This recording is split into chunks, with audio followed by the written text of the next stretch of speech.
नमस्कार दोस्तों, आपके अपने चैनल अपना देश में आप सभी का हार्दिक स्वागत है। दोस्तों कमेंट में ज़रूर से लिखें ओम नमः शिवाय, क्योंकि हम लोग सुनने जा रहे हैं प्रदोष व्रत की कथा। कथा इस प्रकार से है। एक नगर में एक ब्राह्मणी रहा करती थी। उसके पति का तो स्वर्गवास हो चुका था, लेकिन उसके एक बेटा था जिसका नाम था मंगलिया। वह मंगलिया को लेकर रोज़ सुबह भीख मांगने निकल जाया करती थी। इस तरह से ही वे दोनों माँ बेटे अपना जीवन यापन करते थे।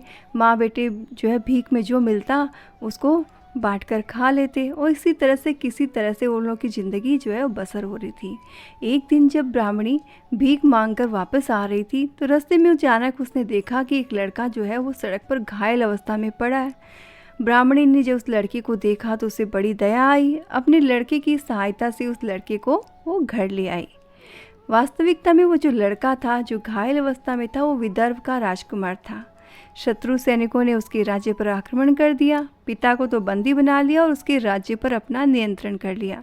वह जैसे तैसे करके अपनी जान बचाकर जो है वहाँ से तो निकल गया, लेकिन रास्ते में घायल अवस्था में जो है मूर्छित हो गया था। अब वो राजकुमार ब्राह्मणी और उसके पुत्र के साथ रहने लगा। एक दिन अंशुमति नाम की गंधर्व कन्या ने राजकुमार को देखा और उस पर मोहित हो गई। अगले ही दिन गंधर्व कन्या ने अपने माता पिता से राजकुमार को मिलाने की जो है वो विनती की, और दोनों को लेकर वह राजकुमार के पास आई। और कुछ दिनों के बाद में अंशुमति के माता पिता को भगवान शिव ने स्वप्न में आदेश दिया कि राजकुमार और अंशुमति का विवाह कर दिया जाए। उन्होंने वैसा ही किया।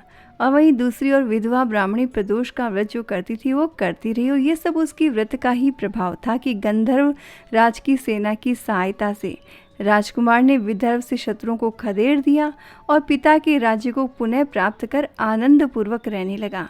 और राजकुमार ने ब्राह्मणी और उसके पुत्र को भी अपने महल में जगह दी और उसके पुत्र को अपना प्रधानमंत्री बना लिया।